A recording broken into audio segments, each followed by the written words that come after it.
to everyone. Today again, it is our third time just being together, discussing peace and justice. Some of you have seen the announcement released by NESA just to let us know the day we are opening our school.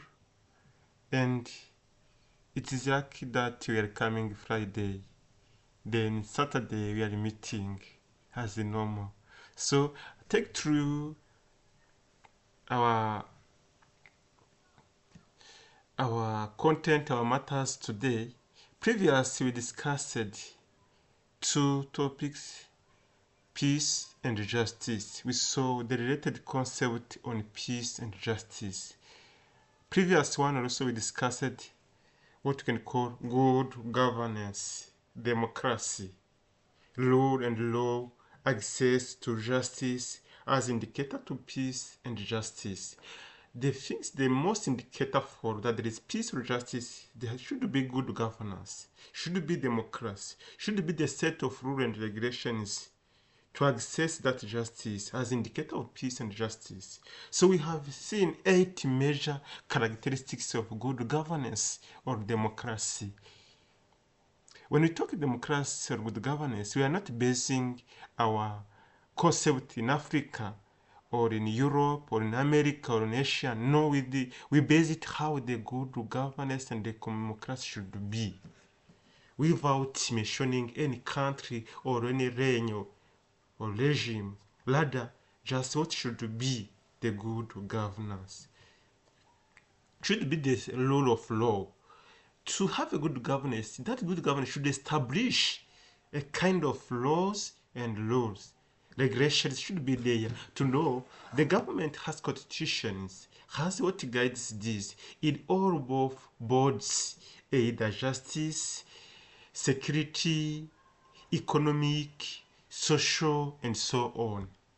After that, you should have a transparency. Whatever the readers should do, they should show a kind of transparency. That transparency in what they do, are they able to demonstrate? Are they able to show the populations? Are they able to handle the matters accordingly?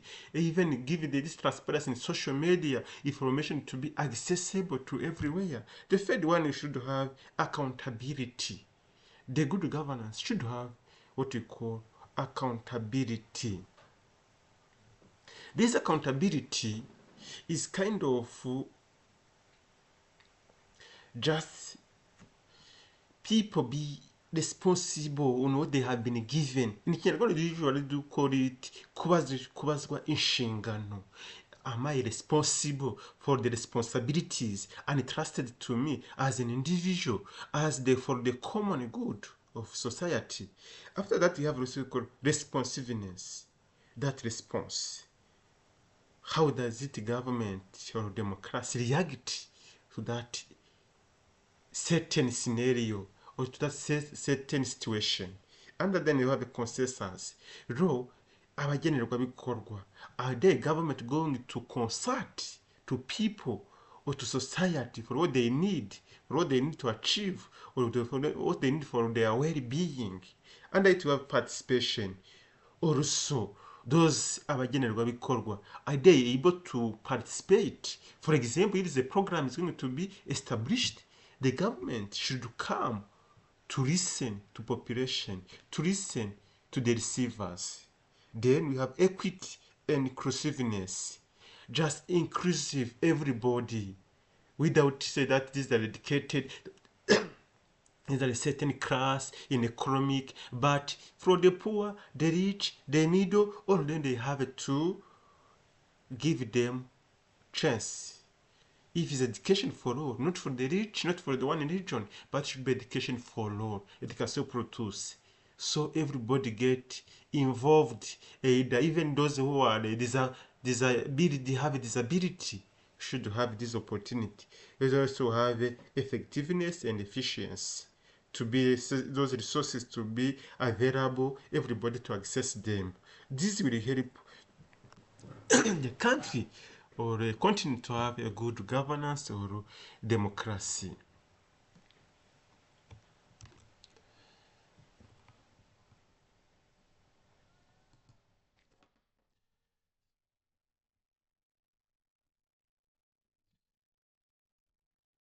Last, I can talk about the role of religious and government in promoting peace and justice in society.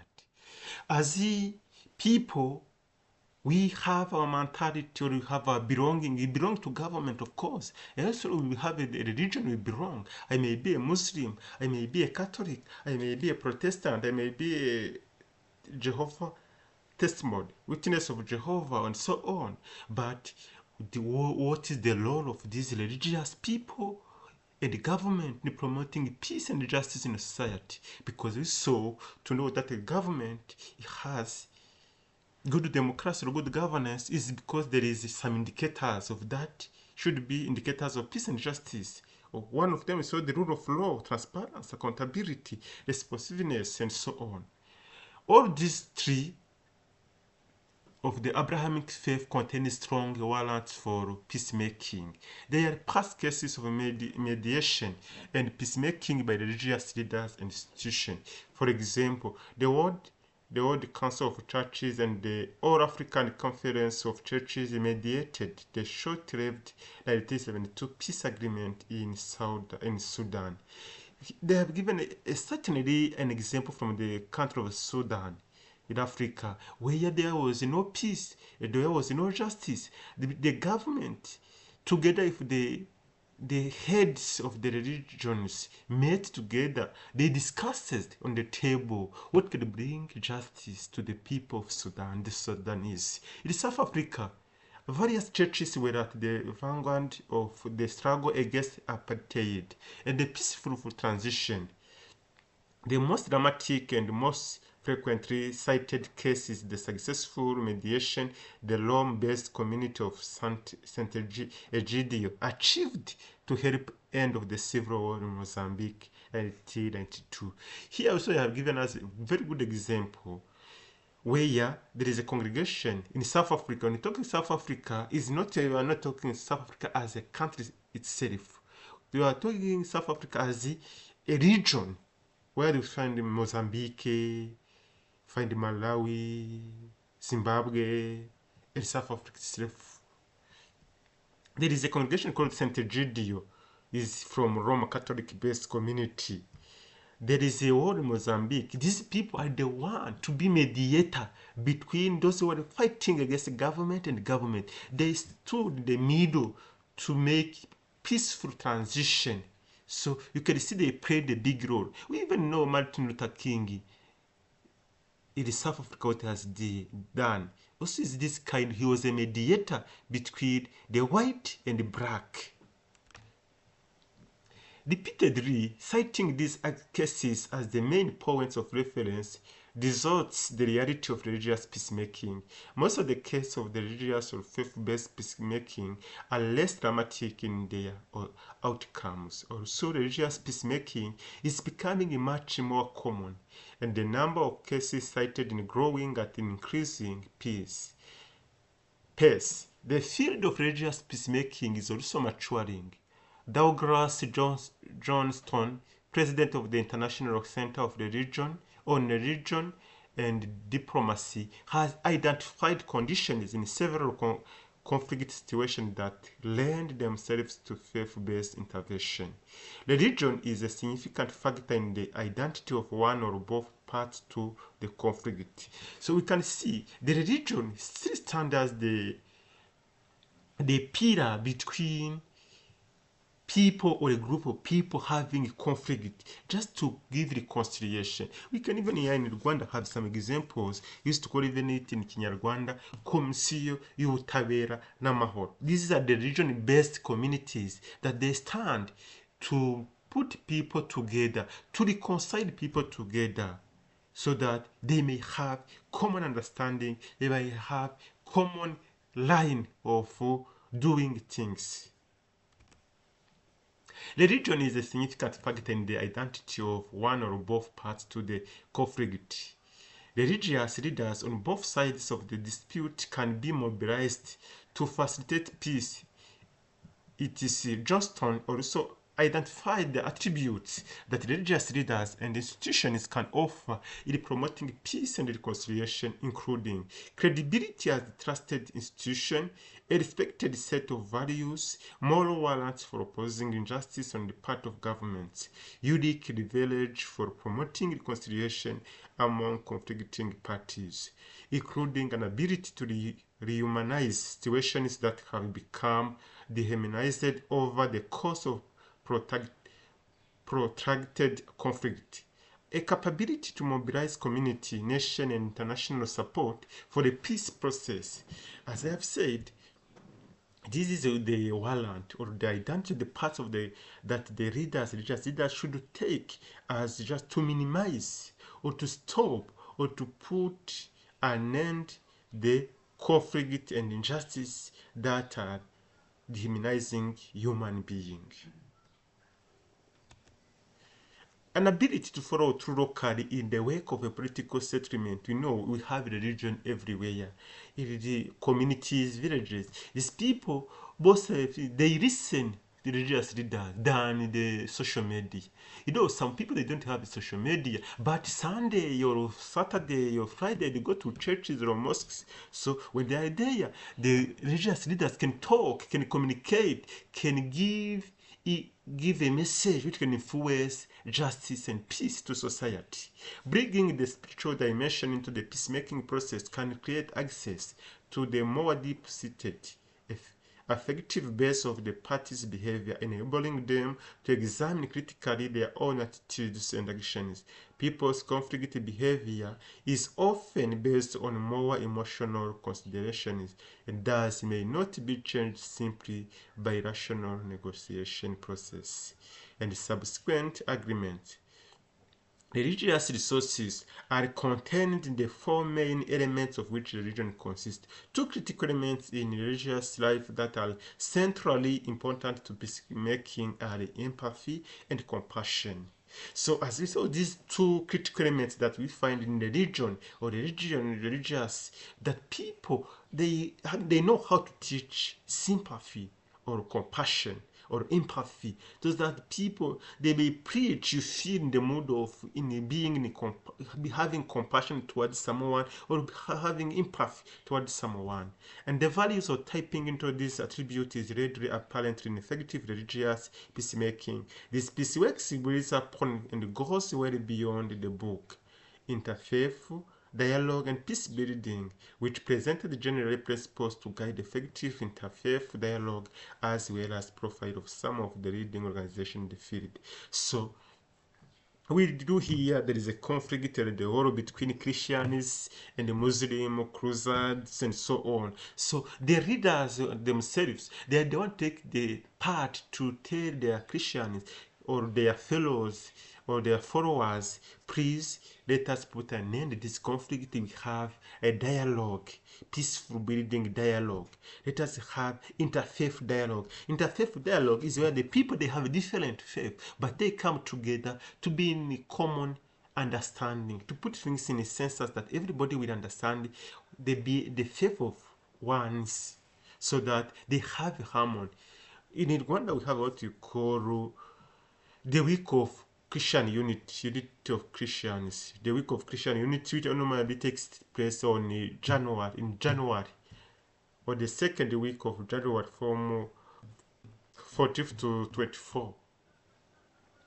Where they take a whole week is in that range of January. Take a whole week to pray together, to come to have the common understanding. Despite of being in a state of a group that's saying yes, others saying yes, doesn't separate us. What united us is greater than what can separate us. That's why the leaders, religious, their Lord first of all is to put people together so that this peace may flourish. If Jesus himself, after the resurrection, where he was appearing, was saying, peace be with you, it is an indication that this peace, either inner peace or social peace or so on, they play a big role in our lives.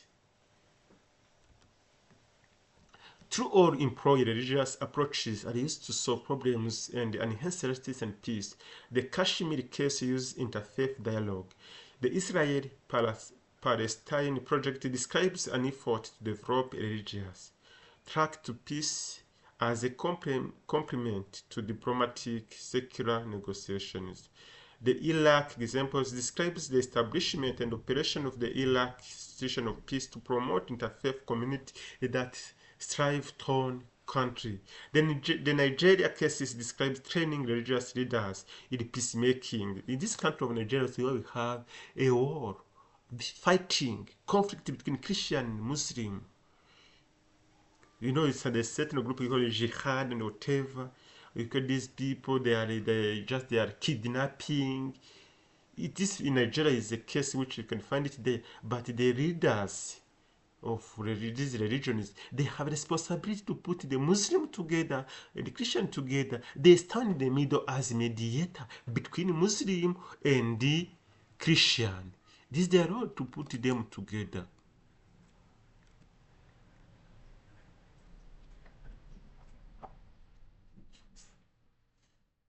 We are used to see state of end-to-end blood conflict. The Sudanese case describes both religious peacemaking between two ethnic groups in the South Sudan and a project to improve Christian and Muslim relations in southern Sudan. Lastly, the Macedonia peace describes effort to establish an interfaith council to promote peace among the Macedonian faith and ethnic community. As you can see, the couple of countries that have taken initiatives to put people together done by religious leaders so that they may have a peaceful dialogue, they have justice, may have peace among themselves. A lot of government, we talked about the role of religious or religions for peacekeeping or for peace and justice, to promote peace or justice. Even the government has that role also, to promote peace and justice. Government spends a lot of money to contain violence. In 2015, some 1.7 trillion was spent on defense by governments worldwide, while the primary responsibility for the provision of security and justice services lies with government. Those functions may carry heavy fiscal burdens, as they often make up significant portions of national budget. Yet little work has been undertaken on the composition of security sector budgets. Here they are telling us how the government spend a huge amount, part of their budget, to promote or to safeguard or to fight against this violence or injustice, so that the peace may be offloading. You know, some countries are suffering, even some countries buying heavy weapons to protect themselves or to safeguard themselves for peace. But still now, we are still listening, hearing violence, insecurity all around us in these countries. So, but their government are still spending a huge amount of money to safeguard this sovereignty, to safeguard the peace and justice. Or on the process by which they are planned and managed in effort to address this issue, the World Bank Group and the United Nations embarked on a 3-year partnership that led publication of a new report titled Securing Development, Public Finance and the Security Sectors. Despite this insecurity here and there, but these states, they're still putting the money together, just founded by the World Bank or the United Nations. You can even see how there is UN peacekeeping all around. This is to show you that there is amount of money going there. It is a source book providing guidance to governments and development practitioners on how to use a tool called Public Expenditure Review, adapted to examine the financing of security and criminal justice institutions. Securing Development aims to help policymakers and development practitioners navigate a critical, important, but very sensitive area of public policy. Effort of Rwanda to promote peace and justice. We talked about the role of religious leaders and the political leaders in promoting peace and justice in the worldwide, like in America, Africa, Ocean, Asia. Africa we talked about. Now we are narrowing the case to the country itself as Rwanda, as a country. They're telling us the effort of Rwanda to promote peace and justice. During 1994 genocide against Tutsi in Rwanda, up to more than 1 million people perished and as many as 250,000 women were raped, leaving their country's population traumatized, its infrastructure decimated, and sending shock waves through the international community. Post-genocide Rwandan leaders made tremendous efforts to rebuild the social fabric which was destroyed during the terrible genocide against Tutsi of 1994. Just by seeing our country today is not the same way it was in 1994. The genocide against Tutsi left this country maimed, destroyed, even almost cleared on the map of Africa. But you can see how the leaders of our country put their best, their effort to promote peace and justice. You are the witness, because all of us we come from this country. We know the corner of this country. We know how our country it was. We know even how the state of education it was in 1994 up to now. You can see the improvement. You can see the effort the government of Rwanda has established to promote peace and justice. Effort was marked in establishing strong leadership on all scales, marked by coordination, cooperation, and collaboration. These are the three stars that marked the government of Rwanda to rebuild this country after the genocide against the Tutsi, which was coordination. The leaders were able to coordinate things, work together as a cooperation team, and collaborated also what was going on all over the country. The top leadership had a great role of restoring unity among Rwandans shaken by genocide atrocities, reconstructing the country social, political, and economically, as well as ensuring that leadership is responsible and accountable for their duties and action. The following are examples of established institutions that were in charge of restoring peace and justice after genocide against Tutsi in 1994. We are going to see an example of institutions that were enacted or was established so that they may restore peace and justice to our country after the genocide against the Tutsi in 1994. National Unity and Reconciliation Commission. This is a setting of people put together as their Lord. It's called the National Unity and Reconciliation. Put people together and reconcile them after all had happened. To coordinate efforts of reconciliation, the government established the National Unity and Reconciliation Commission. It was in 1999. Then the National Unity and Reconciliation Commission is a permanent body protected by the Constitution with a mandate to promote national unity and reconciliation in post-genocide Rwanda. Rwanda has embarked on an ambitious justice and reconciliation process with the ultimate aim of all Rwandans once again living side by side in peace. The reconciliation process in Rwanda focuses on reconstructing the Rwandan identity as well as balancing justice, truth, and peace and security in the country. Different measures have been taken by the Rwandan government towards achieving the goals of perpetrators and victims living side by side in peace. For example, the Constitution now states that all Rwandans share equal rights. This is something very great. It's one of the pillars that established by National Unity and Reconciliation Commission. And laws have been passed to fight discrimination and divisive genocide ideology. Primary responsibility for reconciliation efforts in Rwanda rests with the National Unity and Reconciliation Commission. Its main activity in the area of reconciliation are as follows.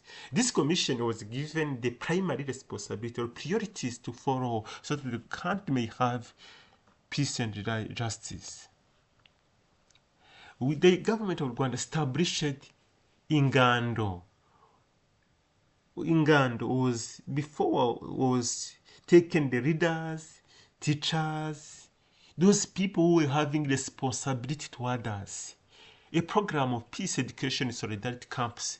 The program aims to clarify Rwandan history and the origin of division among the population, promote patriotism and fight genocide ideology, hence restoring peace and justice. These Ngando, people were told and educated how the genocide came and what divided Rwandans, and now what can promote the unity and justice to Rwandans. There came also the research. The researchers came out to find what happened, what caused the genocide, how the genocide was prepared. All those people, the researchers, they carried out this work of research. Even they went further to investigate the cause of conflicts in Rwanda and how to mitigate and resolve them. It continued to conduct research on the status of peace, unity, and reconciliation process among Rwandans. Seminars.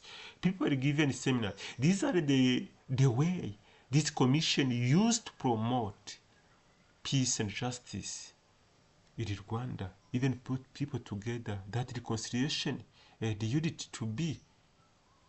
But to reach this level we are today, all these methods were